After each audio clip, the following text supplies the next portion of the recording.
Film की शुरुआत एक महिला लुई शाय को परिचित कराते हुए होती है। वह एक मशहूर योद्धा वकील है जो हमेशा अपने केस जीतने के लिए जानी जाती है। एक दिन वह मिस्टर जाओ नाम के एक आदमी की मदद करती है और वह इतना आभारी होता है कि वह उसे डिनर पर आमंत्रित करता है। जब वे बात कर रहे होते हैं तो जाओ थोड़ा हैरान होता है कि लुई, जो बहुत स्मार्ट और खूबसूरत है, अभी भी सिंगल है। यह सवाल कुछ पुरानी यादों को जगा देता है जिन्हें वह भूलना चाहती है। बाद में जब लुई घर पर होती है तो वह टीवी देख रही होती है और एक मशहूर कलाकार के बारे में सुनती है जिसकी अभी अभी मृत्यु हो गई है। एक आर्ट गैलरी उस कलाकार के काम को सम्मान देने के लिए एक प्रदर्शनी लगाने का फैसला करती है। जब वह देख रही होती है तो उसे कुछ चीजें दिखाई देती हैं जो उसके अतीत से जुड़ी होती हैं। इसलिए वह अगले दिन गैलरी जाने का फैसला करती है। गैलरी में वह डिस्प्ले पर रखी सभी चीजों को देख रही होती है। तभी अचानक उसे अपनी खोई हुई डायरी दिख जाती है। वह उसे लेने की कोशिश करती है लेकिन गैलरी स्टाफ उसे रोक देता है। पता चलता है कि आप प्रदर्शनी से कोई भी चीज तभी ले सकते हैं जब मालिक की अनुमति हो। इसलिए लुई को इंतजार करना पड़ता है। चलिए समय में पीछे चलते हैं। जब लुई सिर्फ एक बच्ची थी, उसने अपने पिता को पुकारा जो घर आ रहे थे और वह बहुत उत्साहित थी क्योंकि वह उसके लिए एक मेंढक वाला रेनकोट ला रहे थे जिसे वह बहुत चाहती थी। वह बहुत खुश थी, लेकिन फिर सब कुछ दुखद हो गया जब उन्हें एक भयानक हादसे की खबर मिली जिसने उसके पिता की जान ले ली। लुई और उसकी माँ लिन इस दिल तोड़ देने वाली खबर से टूट गई। यह लिन के लिए और भी ज्यादा कठिन था क्योंकि न केवल उसने अपने पति को खोया बल्कि उन्हें बीमा का पैसा भी नहीं मिला। इसलिए लिन ने फैसला किया कि उन्हें उसके पिता के बॉस के पास जाना होगा ताकि उन्हें उनका हक मिल सके। जब उसकी माँ बॉस से बात करने का इंतजार कर रही थी, लुई बाहर बैठी थी और अपने मेंढक वाले स्टिकर को देख रही थी। तभी एक लड़का जिसका नाम वन्नान था, जो उसके पिता के बॉस का बेटा था, आया और उसने अपना परिचय दिया। उसने उसे खेलने के लिए आमंत्रित किया, लेकिन कुछ शरारती लोगों के कारण हालात खराब हो गए। लिन तुरंत आई और लुई को घर ले गई और सख्ती से उसे ववनान के साथ घूमने से मना कर दिया। 10 साल बाद लुई हाई स्कूल में है। वह नोटिस बोर्ड पर अपने अंक देख रही है और वह स्कूल रैंकिंग में बदलाव देखकर चौंक जाती है जब ववनान, जो स्कूल का नया ट्रांसफर स्टूडेंट है, पहला स्थान हासिल कर लेता है। लुई, जो पहले टॉप 10 में थी, अब खुद को 11वें स्थान पर पाती है। उसकी माँ इससे खुश नहीं होती और उसे उसकी गिरती हुई पढ़ाई के लिए डांटती है। अगले दिन स्कूल में वनान, जो पहले स्थान पर आया था, सभी छात्रों को एक प्रेरणादायक भाषण देता है। लुई, जो भीड़ में होती है, उसे ध्यान से देखने से खुद को रोक नहीं पाती। वह कभी उम्मीद नहीं करती थी कि वह अपने बचपन के उस लड़के को फिर से देखेगी। उस दिन से लुई चुपचाप वनान पर नजर रखने लगती है।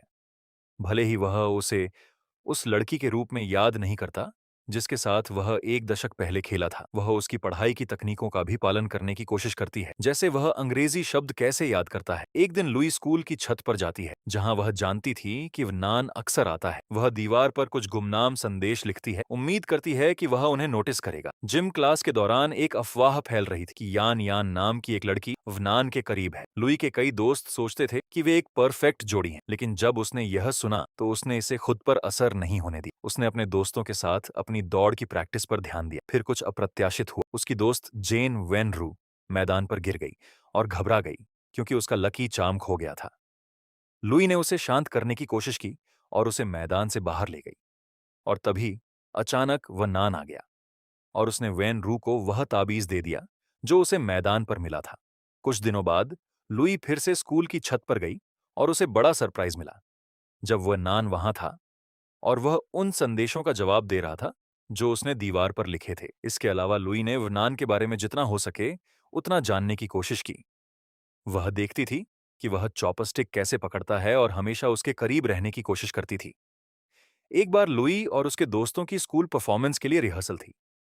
ड्रेस रिहर्सल में उसने एक पौधे की कॉस्ट्यूम पहनी थी। यान यान मुख्य गायिका थी और उसने वनान से उसके लिए पियानो बजाने के लिए कहा। लुई को जलन हुई और उसने अपने शिक्षक से नई मुख्य गायिका चुनने का सुझाव दिया। शिक्षक ने सहमति दी और लुई को गाने का मौका दिया, लेकिन उसका प्रदर्शन अच्छा नहीं रहा। लोग हंसने लगे क्योंकि उसकी आवाज अच्छी नहीं थी, इसलिए उसे फिर से पौधा बनना पड़ा, जबकि यान यान शो की मुख्य गायिका बन गई। प्रदर्शन के दिन लुई और उसके दोस्तों ने मंच पर अपना काम किया। जब सब खत्म हो गया तो अचानक वेनरू ने सबके सामने वनान के लिए अपनी भावनाएं व्यक्त कर दीं। वनान बस मुस्कुराया और उसे नजरअंदाज करते हुए यान यान के साथ चला गया। वेनरू को उसके साहस के लिए दोस्तों से तारीफ मिली। बाद में जब उसने लुई से कहा कि उसे अपने इजहार पर कोई पछतावा नहीं है, भले ही यह शर्मनाक था, लुई हैरान रह गई क्योंकि वह खुद अपनी भावनाओं को छुपा रही थी। थोड़ी देर बाद क्लास में लुई ने अपनी डायरी में अपने दिल की बातें लिखी। अचानक बारिश शुरू हो गई। इसलिए वह जल्दी से छत पर गई ताकि उन संदेशों को देख सके जो उसने और वनान ने लिखे थे। वहां जाकर वह उदास हो गई क्योंकि बारिश ने सारी लिखावट मिटा दी थी। अप्रत्याशित रूप से वनान भी छत पर आया और उसने देखा कि सारे संदेश गायब थे। लुई तुरंत एक दीवार के पीछे छिप गई ताकि वह उसे देख न सके, ठीक उसी तरह जैसे लुई वनान भी दुखी था जब उसने देखा कि उसके और किसी के बीच साझा किए गए सारे संदेश गायब हो गए थे। एक और मौके पर लुई म्यूजिक रूम में वनान को पियानो बजाते हुए देख रही थी। उसे काफी जलन हुई जब यान यान वहां आई और उसके करीब आने की कोशिश करने लगी, और बातें तब और खराब हो गईं जब उसने सुना कि यान यान और वनान के डेटिंग की अफवाहें चल रही हैं, क्योंकि उसे लगा कि उसका कोई मौका नहीं है। लुई ने वनान को भूलने और अपनी पढ़ाई पर ध्यान देने का फैसला किया। उसकी योजना थी कड़ी मेहनत करना और स्कूल की टॉपर बनना। इसी बीच वनान स्कूल रैंकिंग में सबसे नीचे आ गया क्योंकि उसने परीक्षा छोड़ दी और यान यान के साथ विदेश जाने का फैसला किया। नए नंबर 1 स्टूडेंट के रूप में लुई ने भी सभी छात्रों को भाषण दिया और उन्हें प्रेरित किया। कुछ समय बाद लुई हाई स्कूल से ग्रेजुएट हो गई और कानून की पढ़ाई करने के लिए एक प्रसिद्ध विश्वविद्यालय चली गई। एक दिन जब वह अपने डॉर्म लौट रही थी तो कुछ अजीब हुआ। वह गलती से उस जगह पहुंच गई जहां वनान और उसके दोस्त एक फिल्म की शूटिंग कर रहे थे। अचानक एक टमाटर उसके सामने गिरा और उसकी बाइक से टकराते टकराते बचा। उसने ब्रेक लगाया और ऊपर देखा तो वहां वनान था, जिसे वह उसी कैंपस में देखने की उम्मीद नहीं कर रही थी। वह अभी भी यह सब समझने की कोशिश कर रही थी। तभी वनान का दोस्त मिंगरू उसके पास आया और उसे अपनी फिल्म में लेने की कोशिश करने लगा। उसने उसकी नेचुरल रिएक्शन देखी थी और सोचा कि वह इसमें अच्छी होगी, लेकिन उसने उसका ऑफर ठुकरा दिया और वहां से चली गई। वापस डॉर्म में लुई ने उस दिन की घटनाओं को अपनी डायरी में लिखा। उसने बताया कि उसे खुशी और शर्मिंदगी दोनों महसूस हुई जब उसने अचानक वनान को देखा, जिसे वह भूलने की कोशिश कर रही थी। अगले दिन कैफेटेरिया में लंच करते समय लुई की मुलाकात मिंगरू से हुई। उसने उसे अपने और वनान के साथ बैठने के लिए बुलाया। लुई को वनान के साथ एक ही टेबल पर बैठना थोड़ा अजीब लगा, लेकिन धीरे धीरे वे हाई स्कूल के दिनों के बारे में बात करने लगे। शुरुआत में उसने उसे पहचानने से इनकार किया, लेकिन जब उसने याद दिलाया कि वे एक ही स्कूल में थे तो उसने मान लिया कि वह उसे यान यान के बॉयफ्रेंड के रूप में याद करती है। वनान ने स्वीकार किया कि उसने यान यान से ब्रेकअप कर लिया है, जिससे लुई खुश हो गई। मिंगरू ने उसे अपनी शॉर्ट फिल्म में काम करने के लिए आमंत्रित किया और उसने खुशी खुशी स्वीकार कर लिया, खासकर इसीलिए क्योंकि उसे वनान के साथ मुख्य भूमिका निभाने का मौका मिल रहा था। जब लुई और वनान एक ही क्लास में थे तो उनके प्रोफेसर ने उन्हें एक मॉक ट्रायल सीन की प्रैक्टिस करने के लिए कहा। लुई ने वादी के वकील की भूमिका निभाई और वनान ने बचाव पक्ष के वकील की भूमिका निभाई। लुई ने इसमें पूरी तरह से खुद को झोंक दिया, खासकर क्योंकि यह केस उसके पिता के मामले जैसा था। उसने अपनी दलीलों से वनान को चुप करा दिया। अभ्यास के दौरान वनान उसकी बुद्धिमत्ता से प्रभावित हुआ। उस शाम लुई एक दुकान में पार्ट टाइम काम कर रही थी।